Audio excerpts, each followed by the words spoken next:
May i-deliver naman na ito 5 piraso. Saan yung isa? Ayan, 5 piraso. Dadalhin po ito sa Biliran Province. Ito po yung aking karton. Tapos dami, puno. Full pack. Ayan na. So, ayan po. Legit po. So, alright, good day once again mga kapatid. For this video, magdi-deliver na naman ako uli doon sa Cordoba ng 3 piraso. So dati, nung nakaraang linggo, nag-order po siya ng 3 at ngayon order naman siya ng 3. At ito po, samahan nyo ba ako? Here we go, let's go!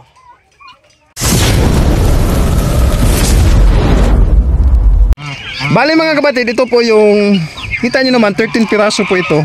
Ayan. So nag-isang buwan po ito nung April 1. Tapos ngayon, parang nagustuhan ni sir yung aking mga alagang pabo na hybrid. Magdadagdag na naman siya na uli ng 3. Ayan, yung 3 malalaki.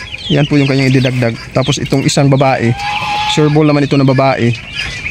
Hindi daw ito po yung ititira. May mga manok po tayo dito na available mga kapatid. Tapos i-update ko na lang kayo ng konti dito sa aking farm. Quick update na lang po muna tayo. Ayan. Yan, hybrid rin ito mga kapatid, no?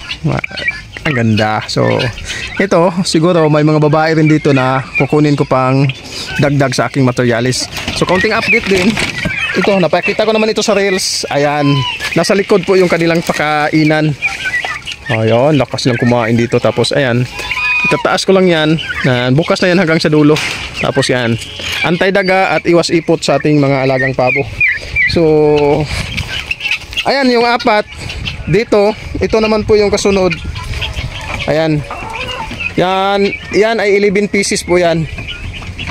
Tapos dito pa. Ayan. Ayan, may isa pa akong native mga kapatid. Yan maliit. Diferensya po yan ng 3 araw. Kumbaga nauna po yan ng mga 3 araw yung mga hybrid.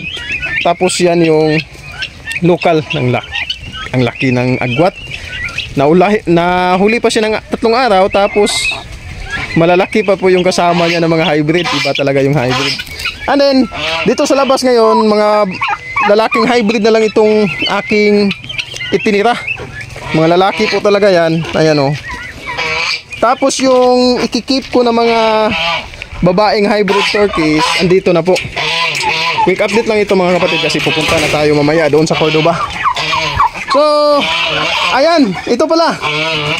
Salamat sa Diyos dahil as of now, itong mga broad-breasted ko po ay 3 buwan na po sila. Ayan po yung aking 3 buwan na broad-breasted mga kapatid. Malaki na konti na no? Yan. Ang ganda sa mata. Tapos, ito po yung aking nakip na mga babaeng hybrid turkey mga kapatid. Halo-halo na ito. Hindi ko na alam kung ilang buwan yung iba nito. Ayan. 4 na batch po siguro itong kinip ko. Tapos yung mga lalaki yung nasa labas. Tapos ito yung mga babae. Ayan. Loobin ng Diyos. Mapapakinabangan ko na ito. Ayan po sila. Tapos may 2 batch pa doon na pwede ko pang kukunan ng babae. Ayan. Kaya yung iba kasi nagtanong sila dati, hindi pa ako nagbibinta dahil nagkikip pa ako ng mga babae. Tapos ngayon nagtaka raw sila dahil bakit na ako nagbibinta ng hybrid. Ayun, sinabihan ko sila na kailangan ko na ring mag-out ng ilang piraso nang sa ganun ay may pagpatuloy ko po yung aking pagpapabo para pang sustain sa mga material, mga expenses sa loob ng pabuhan. Ayan po. Tapos ito po yung mga breeder ko po sa aking hybrid turkey. Ayan po sila. So, let's go, let's go. Yan po yung counting update natin mga kapatid dito sa aking munting pabuhan. At magbibideo na rin ako doon sa area ng aking customer na bibili ngayon ng 3 pirasong hybrid turkey. Oh, ablibas. So, ito na mga kapatid. Second time around. So, first order ni sir yung 3 piraso. So, ngayon 3 naman. Pang-upgrade dito sa kanyang pabuhan. Asa man itong tulo ba? Itipon na ni mo no? Gurag isang bahap na? Pero mild. Kuha na siya. Lahi mo ditong bapod. Lahi ra jud siya kay kanon mapil jud nimo di ba nga baga yung pitso ba. Ang Bisaya di man di man ninana. Lahi ra boss. Ha? Hindi ko na tikin dautas ako nimo bisa. Ano ta? Ha? Kapit ako nimo. Unsa imong ginalawog? Ko ano na ko ay Integra 1000 then mix na nas kato kung mga pagkaon yung mix nila. Kaya ko pure gini pizza kung gilawog sa pag gamay ang tulikon. Gamay ra kaayo. Gamay. Aw na day kay edad day. Una sila try ko gamay kaayo. Ah layo rin. Andre ba nigpis kay na Pis kilagyo. nigpis ni. Dapat pure feed sige. Bantay ini nga. Uy, puta lagi. Puro gipuko sa banyak. Awahire ko nang tambal niya. Pero okay naman. Ah, buhay na. Kasuway kong pabuso na way mata. Duha ka buo. Buhay gyapon oy.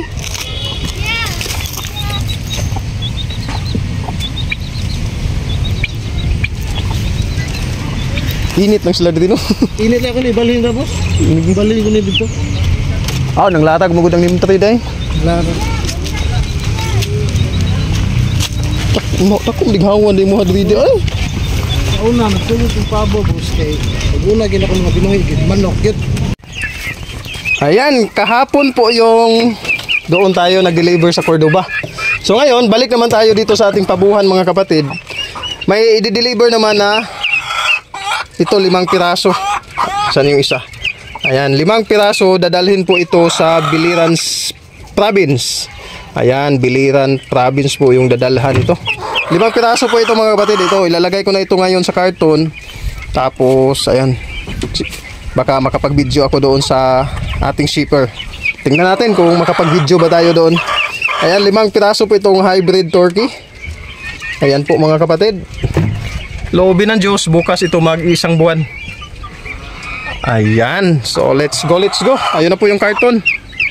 Tapos itong karton natin mga kapatid, sinamahan ko na po ng ating sticker. Ayan, may kasama na pong sticker yung ating nilagay. Ayan po. Ready na. Kapatid, ayan na po yung aking karton. Tapos daming puno. Full pack.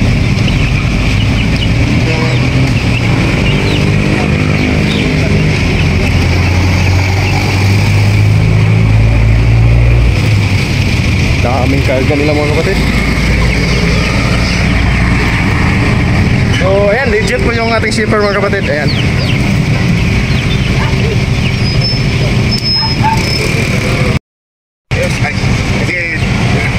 Ayan na.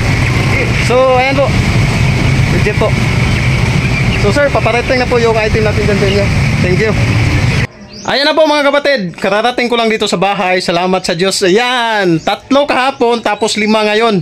Bali, 8 pirasong 1 month old na pabo po yung aking naibinta sa 2 araw. So ngayon, nandito ako sa bahay dahil yung kasunod na vlog nito mga kapatid, ito po yung mas exciting dahil namisa na po yung itlog na initlog ni Buwahan Cook. Yung 2 bisis lamang po nakastahan ng barakong pabo. Nakastahan siya ng Bourbon Red, 1 bisis, tapos kinastahan ni Joro, yung hybrid na barako ko po. Ano, nagpagka pangatlong kasta sana sa araw na yun, dahil kumbaga, papangalawahan sana ni Joro, kaya lang na disgrasya po yung likod ni Buwahan ko. Kaya, ayun, yun po yung dahilan kung bakit 2 bisis lamang po siyang nakastahan. Yan po yung ating pag-uusapan sa susunod na vlog. Kaya andito na po ako, naka-ready na po ako dahil mamaya na kunti ipapakita ko po sa inyo yung resulta patungkol po sa ating pinag-aralan na nangyari kay Buwahan ko. Hanggang dito lang muna mga kapatid, abangan nyo po yung kasunod nito na vlog dahil excited po yun. Ayan, lagi nyo pong tandaan, ang paggawa ng mabuti ay di nagbubunga ng masama. See you on my next vlog. Bye-bye.